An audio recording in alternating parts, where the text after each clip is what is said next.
אני גלית מ-viewcoaching.com. גבולות.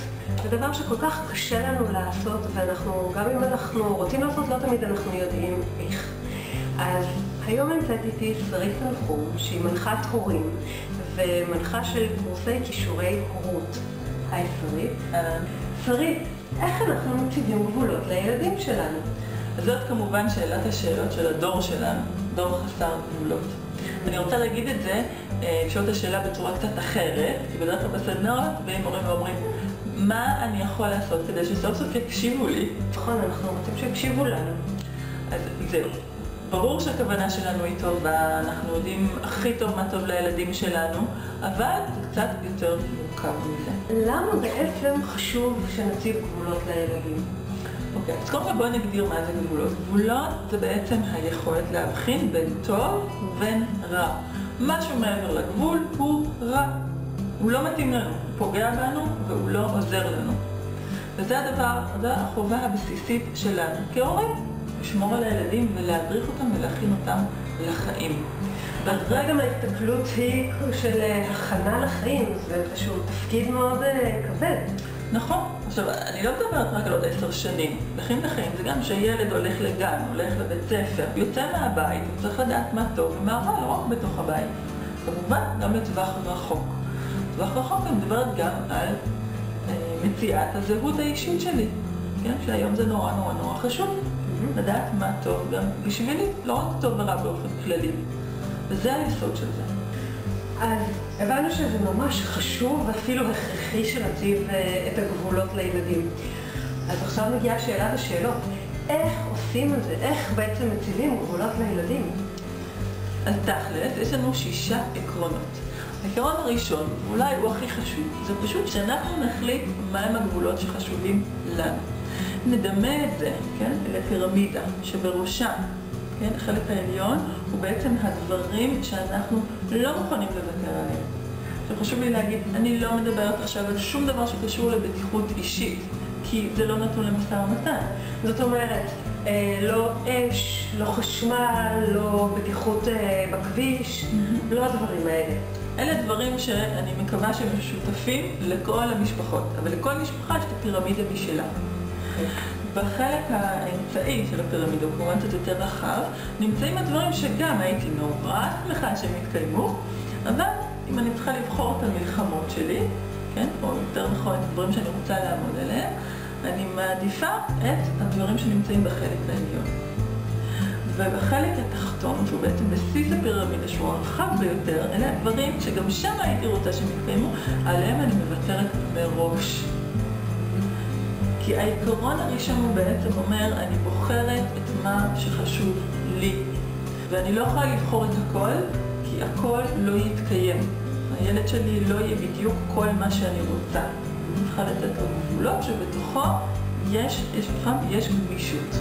זה העיקרון הראשון. אוקיי, אז מה העיקרון השני? העיקרון השני הוא בעצם אחרי שאני יודעת מה אני רוצה, אוקיי? שזה לא תמיד פשוט. אני לא מנחיתה את זה. אוקיי, זה ברור לי, אז יאללה, תכלס, בואו נעשה. אנחנו צריכים גם לעשות את זה מתוך אווירה של כבוד, להכין מראש.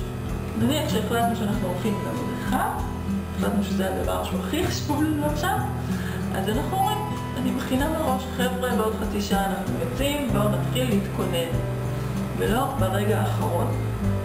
הכנה מראש זה חשוב לנו בעצם בכל דבר בחיים, לא רק מול הילדים. אז נותנים להם את הזמן, זה בטח מאוד עוזר. בדיוק.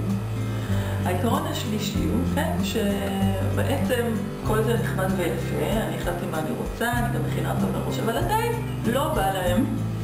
לא בא לי, זה דבר כל כך מוכר וכל כך מתסכל. איך תתמודדת אם לא בא לי? אוקיי, אז הלא בא לי, יש לו סיבה. אז אנחנו צריכים להבין מה הסיבה. בגדול יש 2 אפשרויות. סיבה אחת היא בעצם סיבה שנובעת מאיזשהו משהו פיזי, שזה עייפות, או רעב, או משהו שכואב, שמציק. שעם זה אנחנו לא יכולים לעקוף את זה, אנחנו חייבים לפתור את זה. לכל אחד מאיתנו יש את הימים האלה שלא מרגישים כל כך טוב, חלשים יותר, עייפים. ואז קשה לתפקד. זה פשוט ככה. אז נניח שכל זה כבר ביררתי, פתרתי, הכל בסדר.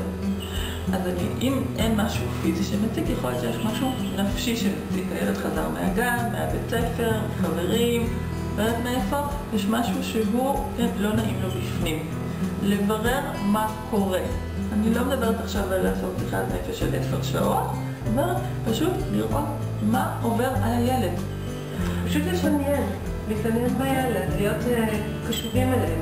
לראות איפה הוא נמצא. עכשיו, שתינו יודעות, כולנו יודעים בגדול מתי הם עורכים אותנו ומתי לא. אנחנו רואים שסך הכל בסדר, שאולי רוב הזמן זו המציאות, אנחנו עוברים מיד לשלב הבא, לעיקרון הבא. אז מהו העיקרון הבא?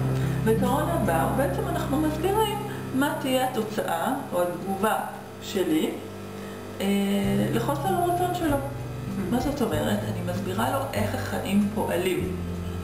אם אנחנו קבענו שהולכים לבריכה, ואני אמרתי, חבר'ה, עוד חצי שעה, ואף אחד לא זז, אז אנחנו לא נלך לבריכה. כן? אם אני החלטתי שזאת התוצאה של המעשה, זה לא עונש, זה פשוט ככה זה עובד. גם אם הם יפרשו את זה כעונש, זאת לא המטרה. המטרה היא פשוט להסביר, וזה העיקרון, להסביר להם מה התוצאה של המעשה שלהם. אז זה בעצם חלק ממה שאת אמרת, זה ההכנה של הילדים לעולם. לכל דבר שאנחנו עושים יש את התוצאה שלו. בדיוק. ומכין אותנו שם. אוקיי, אבל זה נשמע שאנחנו צריכים להיות מאוד נחושים ומאוד תקיפים בנושא הזה. וזה באמת מוביל אותנו לשתי העקרונות האחרונים. את יודעת דברים? אבל נראה לי שהרבה פעמים הבעיה היא אצלנו, שאנחנו רוצים לעשות את הדבר ואנחנו לא מצליחים בעצם לעמוד במה שאנחנו אומרים לילדים. כי למשל, אם הבאת דוגמה של הבריכה, אולי לי בא ללכת לבריכה, גם אם הכנתי אותם ואז אני צריכה להפעיל את הסנקציה הזאת, אז לא בא לי. לי עצמי לא בא, אז קשה לי. ולכן באמת העיקרון החמישי הוא עקביות. אם אני לא יכולה לעמוד בזה, אז אסור לי בכלל להגיד את זה, כי כל מה שדיברנו עד עכשיו פשוט לא רלוונטי. אני האמא, אני צריכה לגלות אחריות, צריכה להיות אחראית על המילים שלי. אז לעמוד מאחורי המילים שלי ולהיות עקבית. בדיוק. אנחנו צריכות להיות נחושות. אנחנו צריכות לבחור את המלחמות שלנו, אנחנו צריכות להציב לילדים את הגבולות. ואיך כל זה מתיישב עם האהבה? אז אם אנחנו אוהבים מישהו, כן? אנחנו רוצים הרי לדבר אליו יפה. אנחנו לדבר יפה, הכוונה בטון נעים.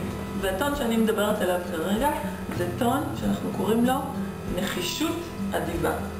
כמו שאני אומרת את זה עכשיו אני מבקשת לעשות כך וכך. אני לא כועסת, עוד לא התעצבנתי. אני קודם כל מבקשת את זה באופן מאוד מאוד ברור. אם זה לא עבד, אני אומרת מה תהיה התוצאה, ואני עומדת מאחוריה, אני מקיימת אותה. אלה העקרונות, ואני אומרת אותם בצורה ברורה ונעימה. אז זאת אומרת שאפשר גם את הגבולות להציב בצורה שהיא אומנם תקיפה, אבל היא גם אדיבה ואוהבת, מכבדת. נכון. את יודעת, מתוך הניסיון האישי שלי, אני מוצאת שהגמישות היא דבר שהוא מאוד חשוב. כמו בכל דבר בחיים בעצם, שברגע שיש לנו איזושהי תוכנית, איזושהי מסגרת, גם זה מאפשר לנו הרבה יותר חופש, מרחב פעולה וגמישות. כי הגמישות היא איזושהי דרך שאני אומרת לילד, אני רואה אותך. אני יודעת שיש לך אישיות משלך, שאתה לא כמו כולם, ואני לא צריכה להכניס אותך לתוך מסגרת מרובעת, יש את הגמישות. כן, אנחנו יודעים שבלי הגמישות הזאת, בעצם זה מלחמות כל היום. וזה לא חיי משפחה רצויים. ילדים לא צומחים בזה בצורה נעימה. ולכן, אני חוזרת, העיקרון הראשון היה לבחור את הדברים שאני עומדת עליהם, לא לוותר עליהם בשום פנים ואופן, ובתוך זה, כמו שאת אומרת, להיות גמישים במה שאפשר. תודה רבה, שרית. בעיניי היו טיפים מאוד משמעותיים שאני ממליצה לכם לנסות. שרית גם מעבירה קורסים, אז אם אתם רוצים עוד, הפרטים נמצאים כאן למטה, מספר טלפון ואימייל. אם אהבת את הסרטון, את מוזמנת לשתף ברשתות החברתיות, לעשות לייק ולהעביר לחברות שלך. ואנחנו נתראה בסרטון הבא, אז ביי.